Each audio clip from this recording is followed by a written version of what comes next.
علیکم، میں ہوں افشا زکی، آپ دیکھ رہے ہیں نیوز پاکستان .tv۔ آئیے نظر ڈالتے ہیں اب تک کی کچھ اہم خبروں پر۔ وزیر اعظم عمران خان اپنی تمام تر مصروفیات ترک کر کے آزاد کشمیر پہنچ گئے۔ وزیر اعظم نے برف کے تودے گرنے سے زخمی ہونے والے افراد کی CMH اسپتال مظفر آباد میں عیادت کی۔ وزیر اعظم عمران خان کی نیشنل ڈیزاسٹر مینجمنٹ اتھارٹی کو حالیہ قدرتی آفات سے متاثرہ افراد کو ہر ممکن مدد فراہم کرنے کی ہدایت۔ وادی نیلم میں برفانی تودے گرنے سے مزید 5 افراد کی لاشیں نکال لی گئیں۔ جاں بحق افراد کی تعداد 67 ہو گئی۔ ملک بھر میں مختلف حادثات میں جاں بحق ہونے والوں کی تعداد 97 ہو گئی۔ برفانی تودے سے متاثرہ سرگن ویلی میں بھی امدادی کارروائیاں جاری۔ حکومت نے فوجی ہیلی کاپٹر سے امدادی سامان متاثرہ علاقے میں پہنچا دیا۔ سندھ حکومت کا IG سندھ کلیم امام کو تبدیل کرنے کا فیصلہ، کابینہ نے منظوری دے دی۔ نئے IG سندھ کے لیے غلام قادر تھیپو، مشتاق مہر اور ڈاکٹر جمیل کے نام زیر غور۔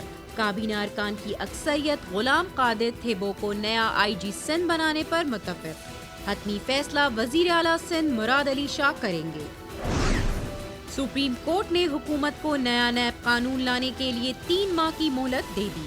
حکومت نے نیب آرڈیننس سے نیب کے پر کاٹ دیے۔ چیف جسٹس پاکستان گلزار احمد کے ریمارکس، کہا کہ حکومت نیب قانون کے معاملے کو زیادہ طول نہ دے، نیب قوانین میں ترامیم پارلیمنٹ کا کام ہے۔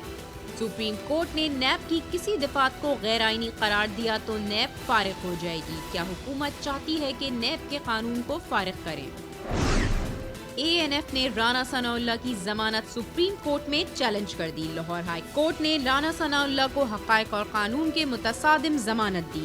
درخواست میں موقف، اگر معاملات حلف سے چلانے ہیں تو عدالتوں کو تالا لگا دے۔ DG ANF major general Arif Malik کا بیان، کہا کیا کوئی گرفتار ہونے والا شخص کہتا ہے کہ میں گنہگار ہوں؟ سرعام قتل کرنے والا بھی خود کو بے گناہ کہتا ہے۔ DG ANF نے کہا ایک نے حلف اٹھا لیا اور اب دوسرے نے بھی۔ لاٹری ڈال لیں، لاٹری میں سے نکل آئے گا کہ کون ذمہ دار ہے کون گنہگار۔ لاہور ہائی کورٹ نے مریم نواز کا نام ECL سے نکالنے کے لیے درخواست پر وفاقی حکومت سے تحریری جواب طلب کر لیا۔ حکومت کو 7 دن کا وقت دیا تھا۔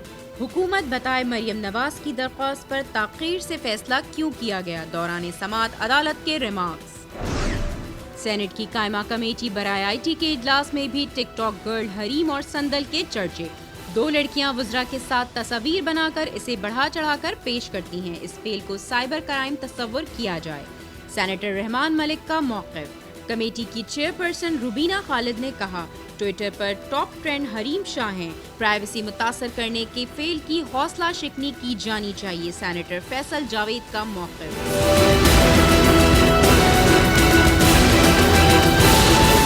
اب تک کے لیے اتنا ہی۔ مزید خبروں اور اپڈیٹس کے لیے وزٹ کیجیے ہماری ویب سائٹ newspakistan.tv۔